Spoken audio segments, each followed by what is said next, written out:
You know the exact feeling. It is Sunday evening, your notebook is out, and you are sketching out a flawless plan to start waking up at 5 a.m. and hitting the gym. You feel an absolute surge of ambition. But fast forward to Thursday morning. The alarm rings in the dark, you are completely exhausted, and those grand plans vanish as you hit snooze and fall right back into your usual routine.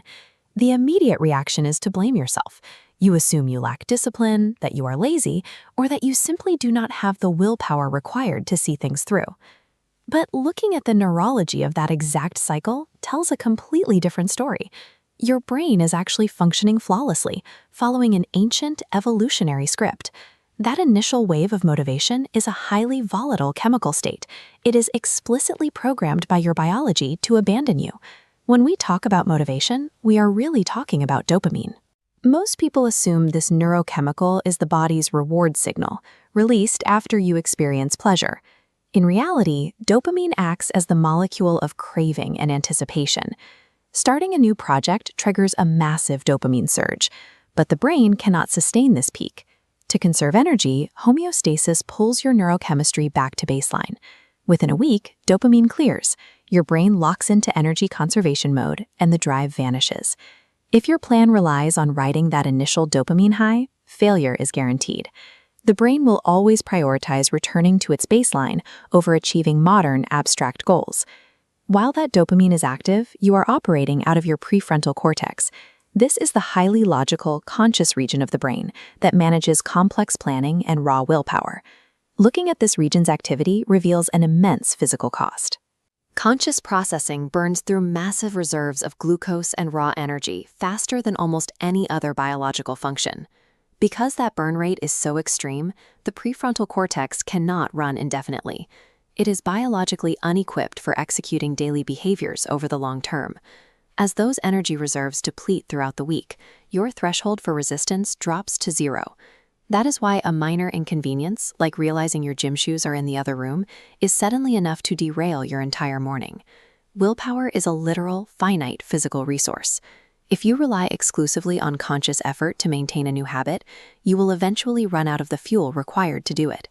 The only way to survive the inevitable dopamine crash is to shift the workload away from the prefrontal cortex before your energy reserves run dry. You have to route the behavior down into the basal ganglia. This is a much older, primitive neural cluster, responsible for managing automatic routines and deeply embedded habits. Comparing these two centers reveals a massive metabolic advantage. While conscious thought constantly drains your reserves, the basal ganglia can execute complex routines on a fraction of a percent of that energy. The entire objective of habit building is to use the short window of a dopamine spike to successfully wire a new behavior into this automatic center.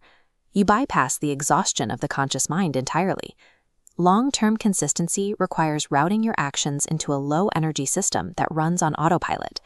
To manually force that biological shift, you have to use a physical mechanism called friction manipulation. This means engineering your immediate physical environment so that initiating a desirable habit requires zero cognitive effort. If the goal is a morning workout, sleep directly in your gym clothes. If you want to read nightly, the book rests on your pillow, not tucked away on a shelf. The start of the habit must be completely unavoidable. You apply the exact inverse logic to behaviors you want to stop. You deliberately construct physical barriers to make bad habits inaccessible when motivation crashes. Instead of relying on willpower to ignore distractions, you physically place your smartphone on a high shelf in a completely different room before you sit down to focus. True discipline bypasses resistance. You engineer an environment where failure requires active effort, and succeeding at your goal becomes the biological default.